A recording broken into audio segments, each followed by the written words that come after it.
नमस्कार साथियों, स्वागत है आपका सुजीत ठाठी ऑफिसर पर। कैसे हैं आप? उम्मीद है आप स्वस्थ होंगे, व्यस्त होंगे और मस्त होंगे। जहाँ भी होंगे वहाँ पर लगे रहे होंगे आप निरंतर तैयारी में। तो आज का हमारा टॉपिक रहेगा उत्तर प्रदेश का भौतिक स्वरूप। इससे पहले मैं उत्तर प्रदेश सामान्य परिचय करा चुका हूँ। ये सामान्य परिचय ही है, लेकिन इसमें हम भूखंड की बात करेंगे, उत्तर प्रदेश के स्थान के साथ साथ इसमें ज्योग्राफी की बात करेंगे। उस ज्योग्राफी की बात करेंगे जैसे इसमें पहाड़ हैं, मैदान हैं, कितनी नदियां हैं, नदियों के क्षेत्र की बात करेंगे, प्राचीन इतिहास उत्तर प्रदेश का क्या रहा है ज्योग्राफी के दृष्टि से, तो हम उसकी चर्चा करेंगे। तो उत्तर प्रदेश भारत का एक उत्तरी भाग है जो कि नेपाल बॉर्डर से लगता है इसका राज्य। तो मैं स्थिति कल बात कर चुका हूँ। स्थिति से लेकर इसके राज्य 8 राज्य, एक केंद्र शासित प्रदेश और उसके जो बाउंड्रीज हैं उसकी सबकी हम चर्चा कल कर चुके हैं। अगली क्लास में ग्लोबल स्थिति हम बात कर चुके हैं, इसकी 23-52 से लेकर 30-24 तक है। इसकी हम 77-5 पूर्वी देशांतर से लेकर 84-38 पूर्वी देशांतर तक इसकी बात कर चुके हैं। जलवायु की बात करें तो उष्णकटिबंधीय मानसूनी है, सूखा भी है और आर्द्र भी है, इसलिए इसका उष्णकटिबंधीय इसकी जलवायु स्थिति है उत्तर प्रदेश की। उसकी हम और चर्चा की बात करें तो हम बात करेंगे उत्तर प्रदेश किस भूमि का हिस्सा रहा है। जैसे मैं भूमि की बात करूं तो उत्तर प्रदेश क्या है कि भारत में ही है, तो भारत भी हमारा भूमि का सटीक वो नहीं था। तो इसमें एक पहले एक पेंजिया करके एक भूमि हुआ करती थी, इसे बोलते थे पेंजिया। पेंजिया का मतलब था 250 मिलियन साल पहले, कम से कम लगभग 250 मिलियन ईयर्स एगो एक पेंजिया नाम का एक भूखंड था, उसमें टेक्जम हुआ 200 मिलियन वर्ष से पहले। इसमें टेक्जम हुआ, इसमें से गोंडवाना लैंड और अंगोरा लैंड, इसे लंगोरिसिया बोलते हैं। ये दोनों लैंड अलग अलग हुए। उसके बाद में 145 मिलियन ईयर पहले, जिसे जीरूसिक बोलते हैं, ये अलग अलग हुआ। 65 मिलियन वर्ष में हमको ऐसा देखने को मिला। उसके बाद जब मैं आगे की बात करता हूँ तो यही हमारा गोंडवाना लैंड अंगोरा लैंड से ऊपर टकरा गया और हिमालय का यहाँ पर निर्माण बना देता है। तो यहाँ पर जो हिमालय का निर्माण बना देता है, तो उत्तर प्रदेश का जो उत्तरी भाग है वहाँ तो ये शिवालिक पहाड़ी से लेकर ट्रांस मध्य और ये चारों हिमालय बनाता है। सबसे नीचे जो शिवालिक रह जाता है वो उत्तर प्रदेश के ऊपरी वाला क्षेत्र होता है, जो कि उत्तर प्रदेश में तो नहीं पड़ता है लेकिन उत्तराखंड में पड़ता है, जो उत्तर प्रदेश का कुछ साल पहले, आज से लगभग 24 साल पहले उत्तर प्रदेश का हिस्सा हुआ करता था। उत्तर भूगर्भ की दृष्टि से हम बात करें तो उत्तर प्रदेश में भारत के प्राचीनतम गोंडवाना, जैसे मैंने कहा नीचे जो हिस्सा गया था उसका नाम क्या था, गोंडवाना लैंड। जो ये हिस्सा गया था इसका नाम गोंडवाना था। तो गोंडवाना लैंड महाद्वीप का एक हिस्सा है। प्रदेश का दक्षिणी पठार भाग एक कैब्रेन युग का बना हुआ है, जो कि विद्यक्रम, यानी विद्यक्रम का मतलब है कि जो मध्य प्रदेश में विंध्याचल पर्वतमाला है वहाँ पर, उत्तर प्रदेश के दक्षिण में एक विंध्याचल पर्वतमाला है जो मध्य प्रदेश में पड़ती है। विद्यक्रम की शैलों से निर्मित है। विद्यक्रम की शैलों में चूना पत्थर, व बलुआ पत्थर और डोलामाइट, ये डोलामाइट वही है जो आप लेंटर में पढ़वाते हैं, गिट्टी जो आती है, काला पत्थर, आदि शैलें पाई जाती हैं। इन शैलों में जीवाश्म अवशेषों का अभाव मिला है, मतलब जीवाश्म अवशेष नहीं मिले हैं। तो यहाँ पर पत्थर मिला है। जो हमारा बुंदेलखंड जो क्षेत्र है, नीचे झांसी, ललितपुर, चित्रकूट, बांदावाला जो एरिया है हमारे उत्तर प्रदेश का, वहाँ पर चूना पत्थर, बलुआ पत्थर और डोलोमाइट जैसे खनिज हमें मिले हैं। तो यहीं पर उत्तर प्रदेश की जब हम दक्षिण की बात करेंगे तो वहाँ पर पठारी क्षेत्र है, और यहीं उत्तर की बात करेंगे तो वहाँ पर थोड़ा सा पहाड़ी क्षेत्र मिलता है। उस क्षेत्र से गंगा और यमुना जैसी नदियाँ उत्तर प्रदेश में बहकर निकलती हैं। उत्तर प्रदेश में उत्तर के साइड में, उत्तर प्रदेश भारत के उत्तर में एक शिवालिक श्रेणियों और दक्षिण में विद्युत श्रेणियों के मध्य में जो गंगा यमुना वाला जो दुआब क्षेत्र है उसके बीच में पड़ता है हमारा उत्तर प्रदेश। भारत के जो ऊपर जैसे नीचे से जो अंगोरा लैंड गया था ऊपर, वहाँ पर टकरा कर उसने हिमालय बना लिया। और यहाँ पर जो हिस्सा था उत्तर प्रदेश का, उत्तर प्रदेश से ऊपर वाला जो हिस्सा है वो शिवालिक से है, और जो नीचे वाला है वो दक्षिण में वो विंध्यक्रम से ढका हुआ है, मतलब विंध्याचल पर्वतमाला के पठार से नीचे। यहाँ पर शिवालिक के पद चिन्ह और यहाँ पर विंध्याचल के पद चिन्ह मिलेंगे। बीच में जो एरिया है उत्तर प्रदेश का वो सब मैदानी इलाका है, जिससे नदियाँ बहकर, गंगा और यमुना जैसी नदियाँ, गोमती, घाघरा ऐसी नदियाँ यहाँ से बहकर अपना मार्ग चलाती हैं, जो कि सिंचाई की, उत्तर प्रदेश सिंचाई का महत्वपूर्ण योगदान देती हैं। गंगा यमुना के मैदान के दुआ में, जो कि प्लेस्टीन युग का बताया जाता है, तो यहाँ पे अवसादों के निक्षेप के परिणाम स्वरूप ये बना हुआ है मैदानी क्षेत्र उत्तर प्रदेश का, जो अवक्षेप ऊपर से भाग के जो नदियाँ अपने साथ लाई, उससे मैदान में कुछ मृदा में सुधार हुए हैं। उत्तर प्रदेश के भौगोलिक विभाजन की बात करूँ तो मैं इसमें 3 भागों में बांट दूंगा। उत्तर प्रदेश को 3 भागों में बांट दूंगा मुख्यतः। एक भावा तराई को एक में लगा दूंगा, भावा तराई एक मैदानी और एक पठारी। वैसे मुख्यतः 4 तरह के हैं, लेकिन अगर जो कहीं काउंटर कर तो 3 में, क्योंकि भावा तराई एक ही उसमें जोड़ देते हैं, मैदानी 2 और तीसरा पठारी। पठारी क्षेत्र वो है यहाँ से विंध्याचल जो पर्वतमाला थी यहाँ पर, तो विंध्याचल पर्वतमाला का जो नीचे जो ढाल था अलग रहा, जो पहाड़ी इलाका है, और यहाँ भी पहाड़ी इलाका है। उसके बाद में इसके पहाड़ की जो ढरक है ना, उस ढरक को ही हम कहते हैं पठार। देखो पर्वत हमेशा रहते हैं ऐसे, और पठार रहते हैं ऐसे इस टाइप के, मतलब ऐसे इस टाइप के, मतलब यहाँ से बीच में ऊँचे और चारों तरफ ढलान होता है। ठीक है, जब पहाड़ बने थे, जब ज्वालामुखी फटा था, तो जो ज्वालामुखी सीधे बन गया तो पहाड़ बना लिया, और ज्वालामुखी जिसमें राख कम थी और लावा बह गया दूर तक, उसने फिर वहाँ पर पठार बना लिया। ये तो इसका लॉजिक था पठार और पहाड़ बनने का। तो हम बात करेंगे पठार की। जो दक्षिणी भाग है वो पठारी है, जो कि उत्तरी भाग है वो पहाड़ी है। उत्तरी में जो पहाड़ों से हिमालय से जो जल निकल के आ रहा है, जो ऊपर से कंकड़ पत्थर जो ढल के आए, उनको हम भावर कहेंगे। जो ऊपर वाला क्षेत्र है भावर, और भावर के बाद जो पत्थर टूटे उटे जो पिसकर जो बाल नीचे निकल के आए, उनको हम तराई कहेंगे, तराई क्षेत्र। तराई क्षेत्र में क्या है, नदियाँ हैं। यहाँ पर जो पत्थर होते हैं, पत्थरों के नीचे से जो नदी निकल जाती हैं, तो जो नदियाँ नीचे से निकलते हैं उस क्षेत्र को हम भावर बोलते हैं। जिस क्षेत्र से नदियाँ ऊपर आ जाती हैं उसे हम तराई कहते हैं। किसी क्षेत्र में पाई जाने वाली भौगोलिक आकृतियाँ जैसे पर्वत, पठार, मैदान, इनके आधार पर विभाजित करना भौगोलिक विभाजन कहलाता है। ये इसका सारांश था। उत्तराखंड राज्य हमने इसलिए अलग किया क्योंकि वो एक पहाड़ी इलाका था, इसलिए उसे पर्वतीय भाग यानी उत्तराखंड, उत्तर वाला जो खंड था वो कर दिया अलग। उसके बाद उत्तर प्रदेश 3 भौगोलिक क्षेत्र में बट गया। ऊपर उत्तर में भावर तराई क्षेत्र, बीच में फिर मैदानी, और नीचे जो पठारी क्षेत्र है।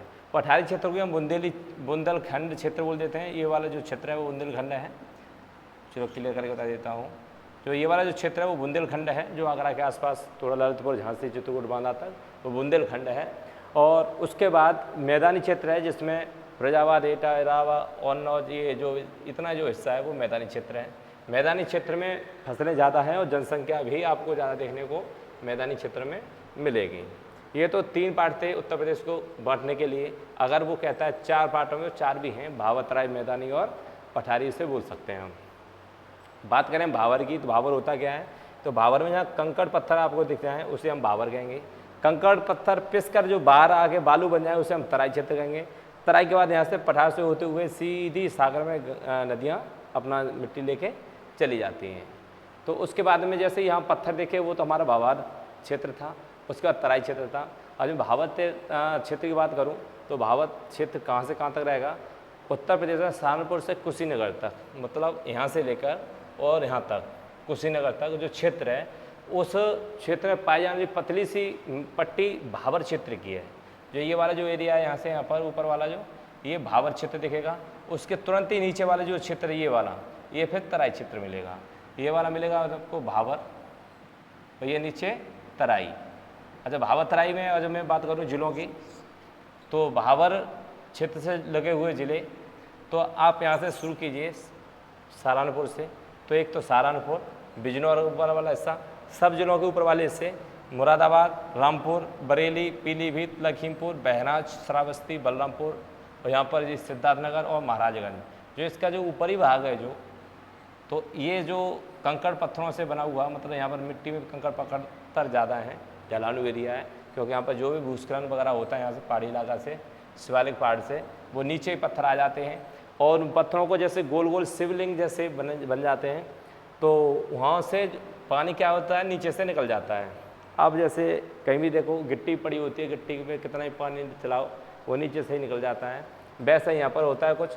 उसके बाद में जो तराई क्षेत्र है, तो जो पत्थर ऊपर को आपने देखे भावर में, वो पिस कर टूट कर उनके छोटे छोटे टुकड़े अब साथ नीचे को आते हैं। तो ये वाला जो क्षेत्र है, ये वाला उन्हीं जिलों में ये वाला क्षेत्र है।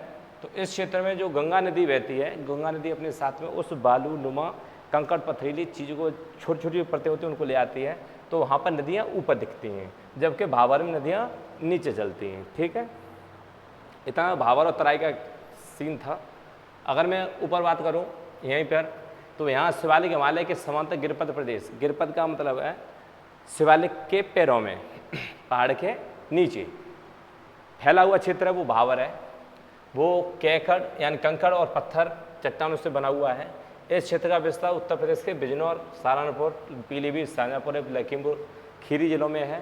यहाँ आकर नदियाँ विलुप्त हो जाती हैं क्योंकि ऊपर क्या होते हैं, पत्थर होते हैं और नदियाँ नीचे से निकलने लगती हैं। तो नदियाँ ज़्यादातर ऊपर फ्लो करते हुए नहीं दिखती, नदियाँ नीचे से हमें देखने को मिलती हैं।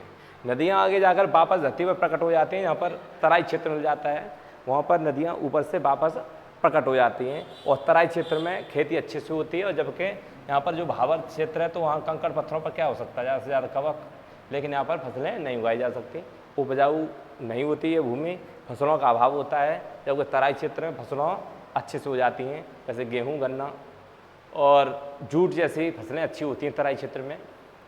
लेकिन जो तराई क्षेत्र होता है वो नमी युक्त होता है, तराई क्षेत्र नमी युक्त होता है और दलदली क्षेत्र होता है।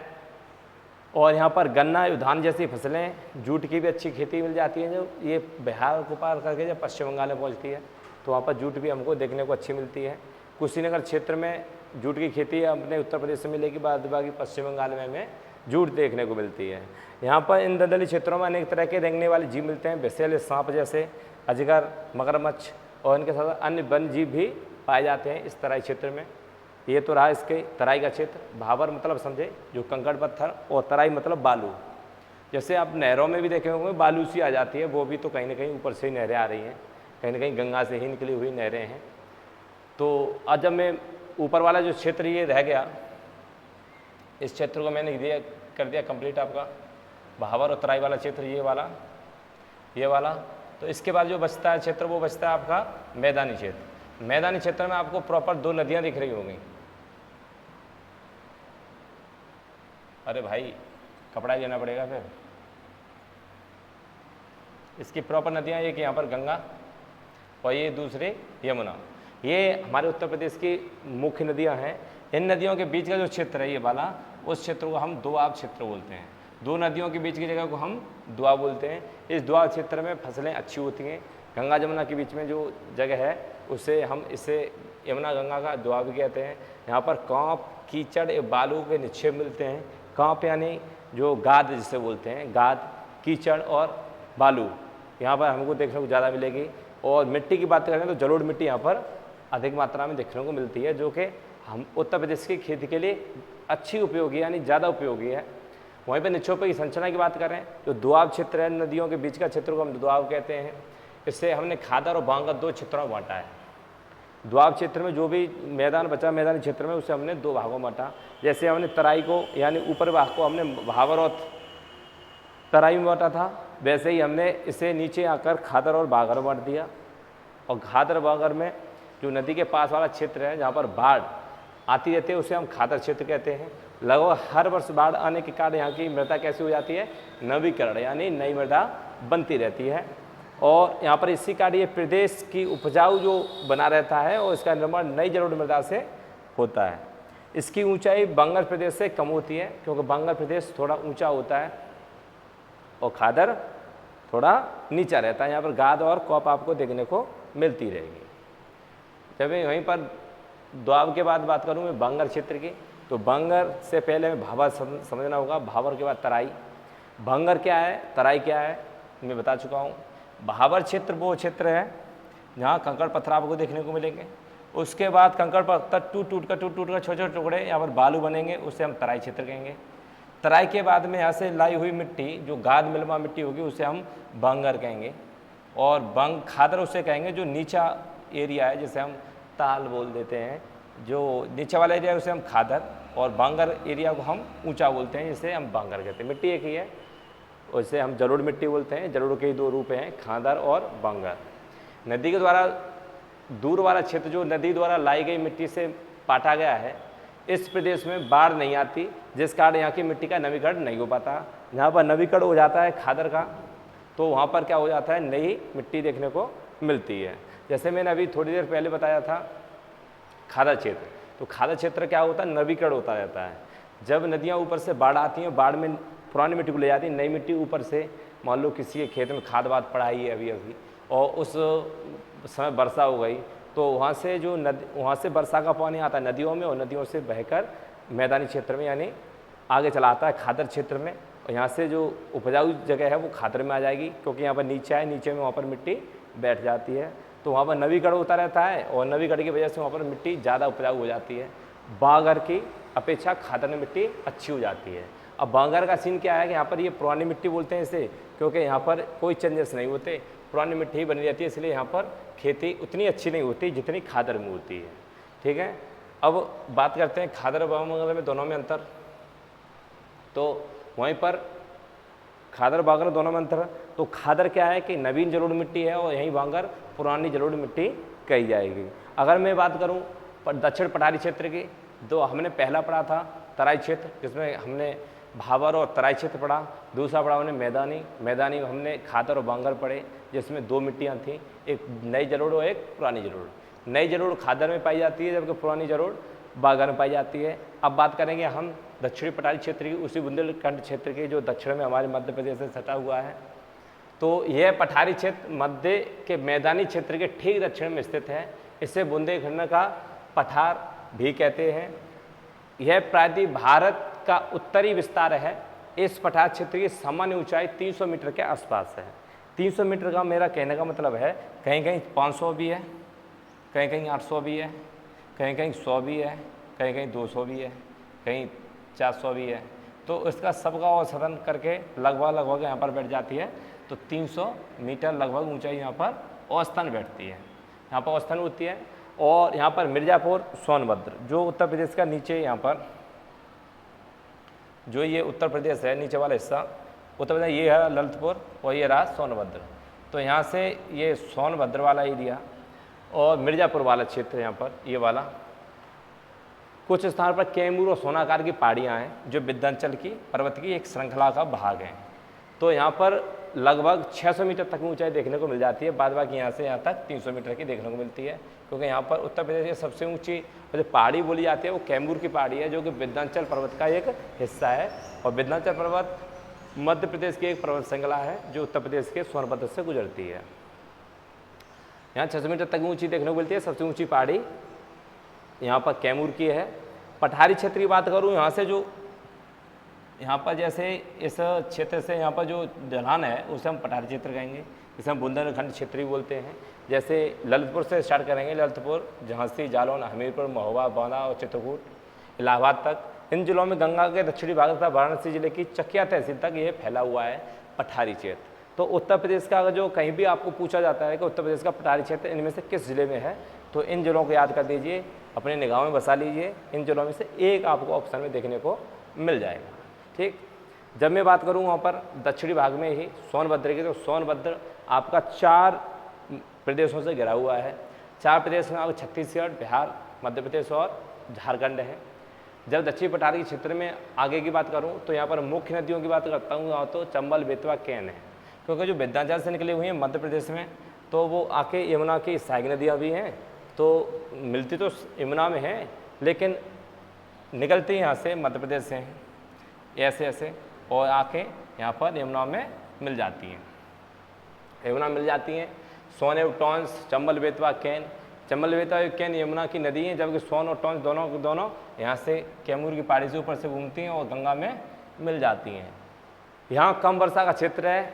अब ये इसके ज़्यादा भागों में लाल मिट्टी पाई जाती है, जो कि कृषि हेतु कम उपजाऊ है। यहाँ प्रमुख फसलों में चना, सरसों, अरहर, ज्वार या गेहूँ किए जा सकते हैं। बुंदेलखंड क्षेत्र में जो पठारी क्षेत्र है वहाँ पर बुंदेलखंड पठार में विंध्याचल पर्वतमाला का निर्माण प्री कैम्पियन युग काल में हुआ है, जो बहुत पुराना काल है, 250 मिलियन वर्ष का। अब मैं बात करूँ यहाँ पर वर्षा क्यों कम होती है, तो ये हमारा भारत है।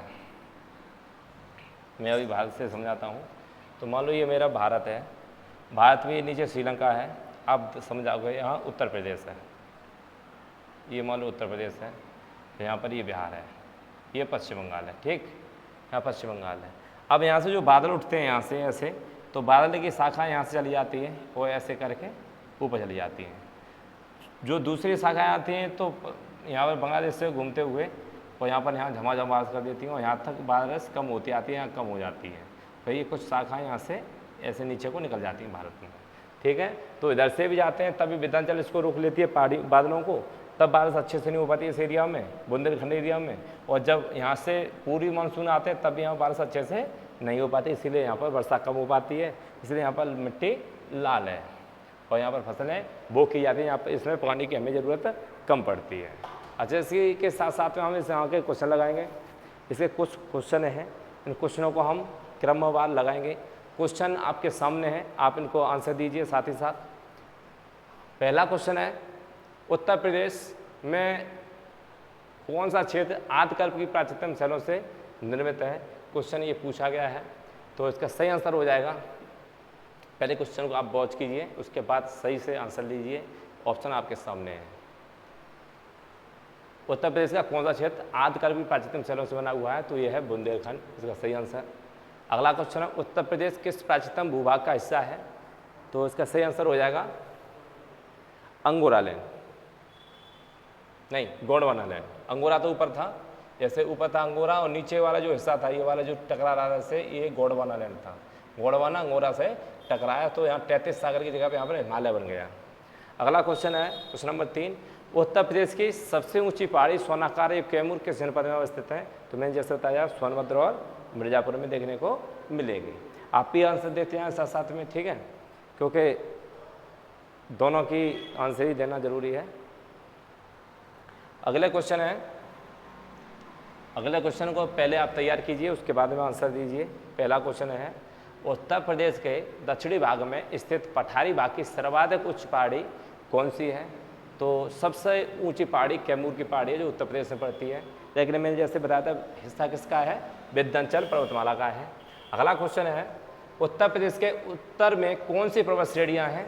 तो उत्तर प्रदेश के उत्तर में कौन सी पर्वत श्रेणियाँ हैं आपको देखनी पड़ेंगी। तो सही आंसर है शिवालिक। अगला क्वेश्चन है, उत्तर प्रदेश के दक्षिण में कौन सी पर्वत श्रेणियाँ हैं? तो दक्षिण में आपको देखेंगे विंध्याचल यानी कैमूर की पहाड़ियाँ हैं। ये क्वेश्चन है, ज़्यादा टफ नहीं होते ये क्वेश्चन, पूछे ऐसे ही जाते हैं। जब हमारा टॉपिक कंप्लीट हो जाता है तो क्वेश्चन भी सिंपल से ही लगने लगते हैं। अगला क्वेश्चन है आपका, उत्तर प्रदेश के भौतिक विभाजन में कौन सा भाग शामिल नहीं है? भौतिक में शामिल नहीं है तो भावर या तराई क्षेत्र हमने बताया सही है। गंगा का मैदानी क्षेत्र सही है। दक्षिण का पठारी क्षेत्र सही है, लेकिन रेगिस्तानी यहाँ पर गलत है, तो सही आंसर इसका डी हो जाएगा। अगला क्वेश्चन है, उत्तर प्रदेश किस प्राचीनतम भूखंड का एक भाग है? प्राचीनतम भूखंड का, तो इसमें बुंदेलखंड कह देंगे, प्रायद्वीपीय पठार कह देंगे, गोंडवाना ये भी कहेंगे, उपयुक्त सभी कहेंगे।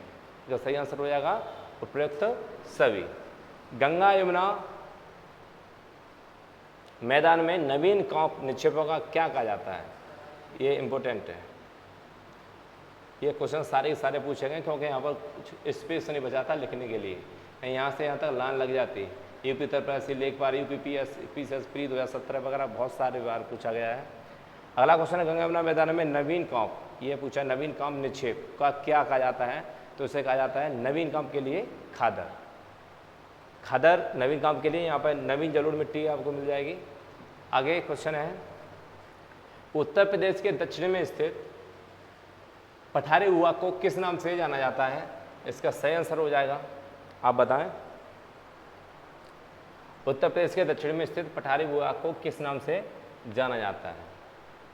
पठारी भूभाग को किस नाम से जाना जाता है? तो ये जाना जाता है बुंदेलखंड का पठार। अगला क्वेश्चन है, उत्तर प्रदेश में भावर की तंग पट्टी किस क्षेत्र में मिलती है? भावर की तंग पट्टी पतली कहाँ किस क्षेत्र में मिलती है? तो सही आंसर क्या हो जाएगा, आप बताएं। मैदानी क्षेत्र बिल्कुल गलत हो जाएगा, मैदानी क्षेत्र बिल्कुल ही गलत है। गंगा यमुना क्षेत्र बिल्कुल गलत हो जाएगा, क्योंकि ये दोनों एक ही बात है। तराई क्षेत्र में मिलती है, लेकिन कंकरीले वाले क्षेत्र में ये वाला सही आंसर हो जाएगा, लेकिन इसे सही नहीं करेंगे, सही आंसर हो जाएगा तराई क्षेत्र में, तराई से ऊपर वाला। नहीं, ये भी गलत है, सही आंसर आपका यही होगा, क्योंकि उसने स्पष्ट लिख दिया है कंकरीले क्षेत्र में। चलो अगला क्वेश्चन है, विंध्याचल पर्वत का निर्माण किस काल में हुआ है? तो इसका सही आंसर हो जाएगा प्री कैम्ब्रियन युग में, जो पुराना 250 मिलियन ईयर्स पहले का था। अगला क्वेश्चन है, उत्तर प्रदेश को कितने भौतिक भागों में विभाजित किया गया है? तो मैंने 2 बताए थे, एक बार 4 और एक बार 3, लेकिन ज़्यादातर आंसर कौन सा देना है? 3, क्योंकि मैंने तराई भावर को इकट्ठा कर दिया था, फिर मैदानी और फिर पठारी। तो सही आंसर क्या हो जाएगा? सी यानी 3। बुंदेलखंड पठार की औसत ऊंचाई कितनी है? तो बुंदेलखंड की तो 300 है, लेकिन मिर्जापुर सोनभद्र में आके यही 600 हो जाती है। इसका पूछा बुंदेलखंड पठार का है तो फिर 300 ही आपका सही रहेगा। अगला क्वेश्चन है, उत्तर प्रदेश के भाबर क्षेत्र में किस प्रकार की मृदा पाई जाती है? भाबर क्षेत्र में किस प्रकार की मृदा पाई जाती है, आप बताएं। देखिए मैं आपकी तरफ देखता हूँ और इधर भी देखता हूँ, तो मेरा फुल फोकस यहाँ पर रहता है, ज़्यादा से ज़्यादा कम समय में ज़्यादा से ज़्यादा बताने में मेरा समय निकलता है, तो इस चक्कर में आपकी तरफ फेस नहीं कर पाता हूँ अभी। जब मैं कुछ टॉपिक ऐसे होते हैं, कुछ इतिहास है, जैसे इतिहास, तो इतिहास में ऐसे सामने लोगों को बोलते रहो, कुछ ज़्यादा लिखना पड़ता नहीं है। इसमें क्या है कि इससे ज्योग्राफी है, तो इसमें पॉइंट टू पॉइंट चलते हैं, इसलिए मुझे कम समय लगता है इधर देखने में। तो आप आंसर देखिए, यहाँ पर स्क्रीन पर नज़र रखिए। उत्तर प्रदेश के भाबर क्षेत्र में किस प्रकार की मृदा पाई जाती है? तो भाबर में तो कैसी पाई जाएगी? कंकरीली और पथरीली। अगला क्वेश्चन है, तराई क्षेत्र की भूमि कैसी होती है? क्वेश्चन अच्छा है, सारे इंपोर्टेंट है, मैं किसी पर IM नहीं लिख सकता, IMP इंपोर्टेंट, सारे क्वेश्चन इंपोर्टेंट हैं। तराई क्षेत्र की भूमि कैसी होती है? तो सभी हो जाएगा, नम भी होती है, समतल भी होती है और दलदली भी होती है। उत्तर प्रदेश के तराई क्षेत्र में किस फसल की कृषि बड़े पैमाने पर की जाती है? तो बड़े पैमाने पर तो भाई देखो, गन्ना, गन्ना के बाद धान, फिर कपास और फिर गेहूँ। तो नंबर 1 पे होगा गन्ना। तो गन्ना होता है, उसके बाद क्या होता है? धान। तो इसमें कहीं 1 और 4 दिख जाए, 1 4 एक ही जगह दिख रहा है, यहाँ पर आ गया है 3, यहाँ सही 1 4, ये सही हो जाएगा इसका आंसर ये, क्योंकि 1 नंबर पे ये, 2 नंबर पे ये, फिर 3 और फिर ये 4। 3 4 दिया नहीं तो 1 4 ज़्यादा अच्छा है, तो ज़्यादा पूछा है तो 1 और 4 फीसद फ्री का है ये। इनमें से कौन सा सर्वाधिक उपजाऊ क्षेत्र है? इन क्वेश्चन पूछा है, इनमें सबसे उपजाऊ क्षेत्र कौन सा है? तो खादर, वांगर, बाबर, तो इसमें सही हो जाएगा खादर। खादर, खाद ज़्यादा होता है इसमें, ऐसे याद कर लें, खादर ज़्यादा उपजाऊ क्षेत्र होता है। अगला क्वेश्चन है, उत्तर प्रदेश की जलवायु कैसी है? तो ये सूखी भी है, गीली भी है, सब तरह की है, तो ये उष्णकटिबंधीय है। तराई क्षेत्र में किसकी कृषि की जाती है?